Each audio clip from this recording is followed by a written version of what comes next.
Welcome back to Bannock 13. It is time for the Barbarian Whirlwind build video, and this is for patch 2.4. Let's do this shit! And we'll start off with some gameplay here. Something that I like to do in my videos, show you exactly what this build's all about and what it's going to do. As you can see, it does a lot of damage. And it's back to the traditional Whirlwind style of the Barbarian. When I originally bought Diablo 3 when it first came out, I used to love Whirlwind pardon me. I used to love playing as a Whirlwind Barbarian, and back then I think Scorn, the double-handed Scorn Mace, was the absolute best item that you could get. Things have changed now. You've got the bul-kathos swords, which we'll go through in a moment after we kill some mobs here. And as you can see, Wrath of the Berserker, we should be able to keep it up pretty much 100% of the time.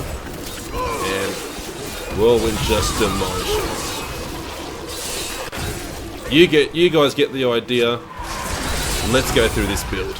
Alright, we're back in town. We'll go through our skills first, and I've done a lot of testing with skills. There's a lot of variations you can go with. What you'll be tempted to use is Rend.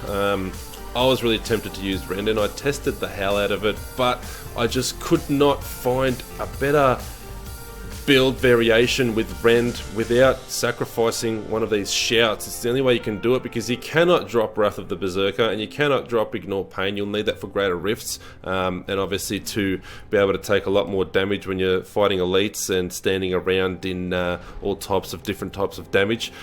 You can't drop anything, and I seriously think that the best way to go is to keep these three shouts, but we'll get more into Rend later. We need to use Rend for the set dungeon, which I'll go through after this video. So first skill that we're using is Battle Rage with Bloodshed. Whirlwind, obviously, we'll be using not Wind Shear, we'll be using Blood Funnel. Alright, so again, I was just testing some stuff out. Make sure you're using Blood Funnel or you will die. Alright, Blood Funnel will heal the hell out of you. It's awesome. Warcry with Impunity for extra survivability. Threatening Shout with Demoralize. This thing's awesome. It's pretty much off cooldown most of the time, and you make sure that you spam Demoralizing Shout when you go into new packs, and obviously when you're fighting elites. Ignore Pain with Ignorance is Bliss for a bit of healing. And Wrath of the Berserker with Insanity. Going down to our passives here, we're using Ruthless. We're using Berserker Rage because we will be at maximum fury most of the time, believe me, particularly with the three shouts that we're using. Boon of bul-kathos. We'll be close to having Wrath of the Berserker active 100% of the time. With the cooldown reduction in the gear they'll go through, plus Boon of bul-kathos, it's almost very likely you'll be up 100% of the time. The only time you might not be up 100% of the time with Wrath of the Berserker is if you're sort of in the middle of nowhere and you can't find any mobs to damage.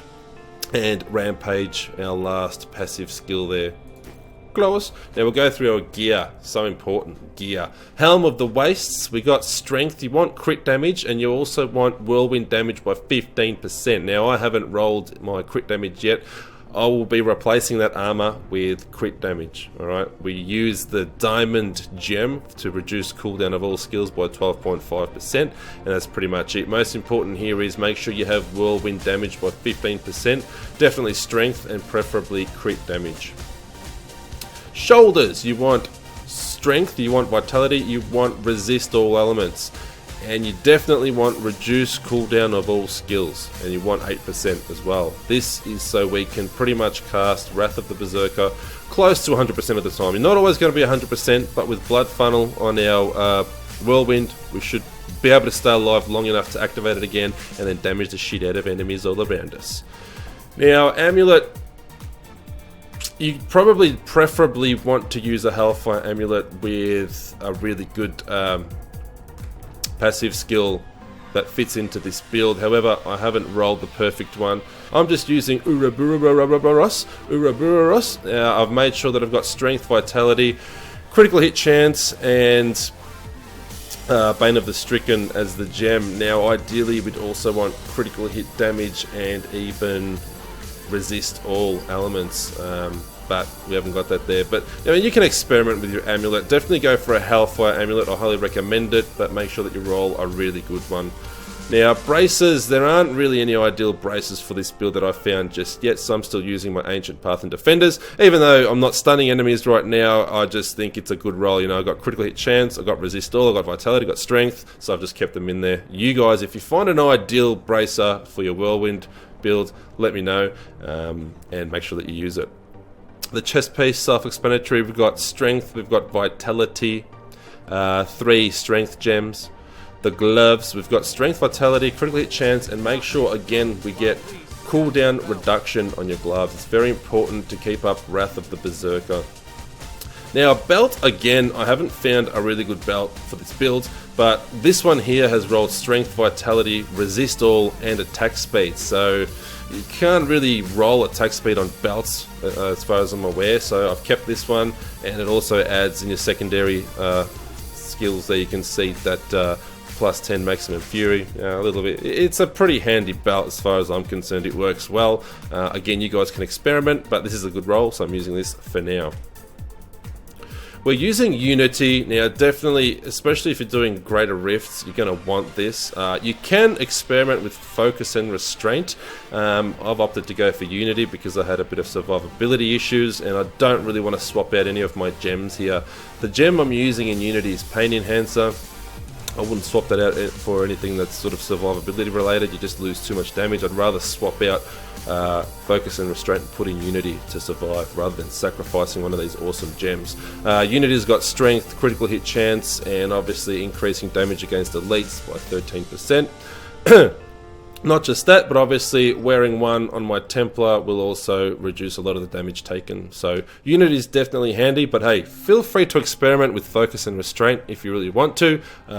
If you don't have any issues surviving, then you can use focus and restraint. If you find yourself a bit soft and you're getting killed a bit too often, then do what I'm doing here with Unity.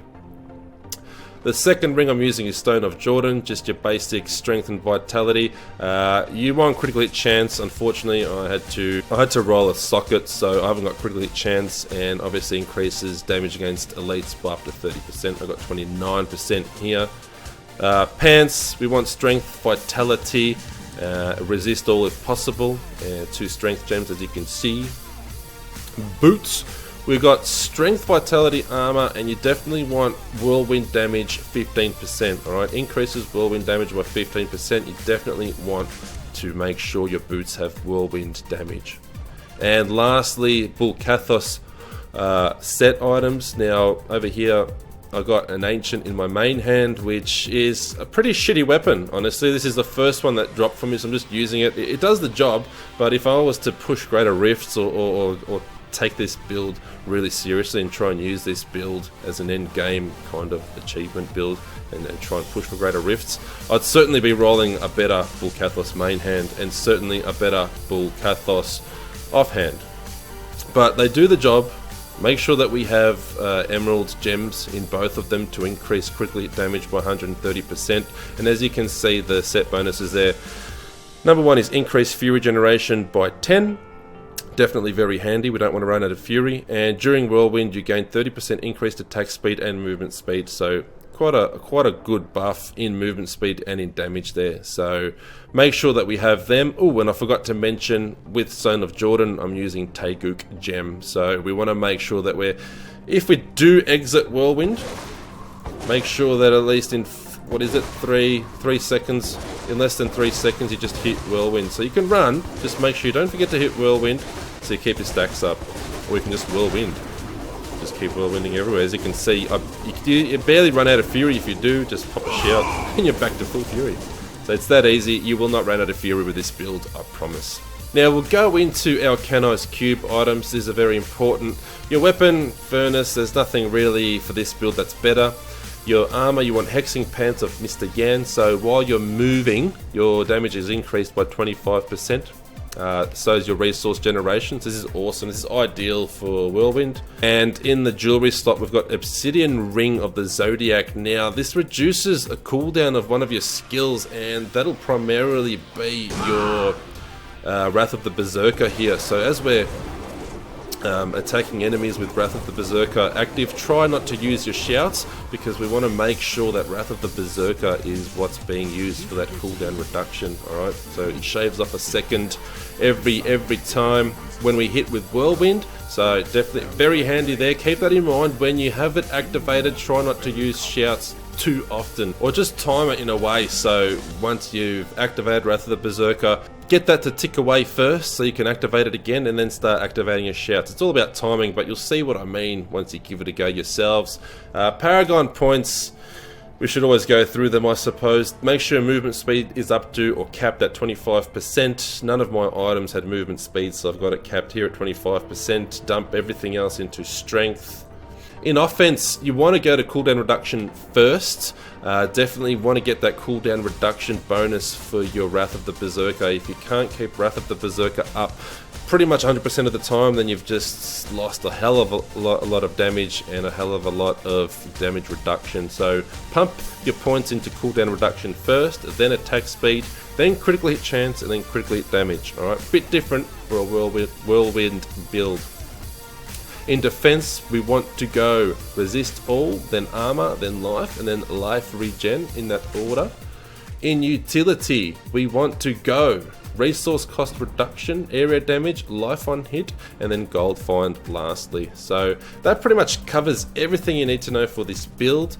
Give it a go. You saw my gameplay video at the start. There's no problem killing shit. If you guys have any questions, hit me up in the comments below, and I'll definitely be in touch real soon with the set dungeon for the Wrath of the Wastes set. Alright, so tune back in. Don't forget to subscribe, give me a thumbs up, show your support. Until next time, Bannick13 out.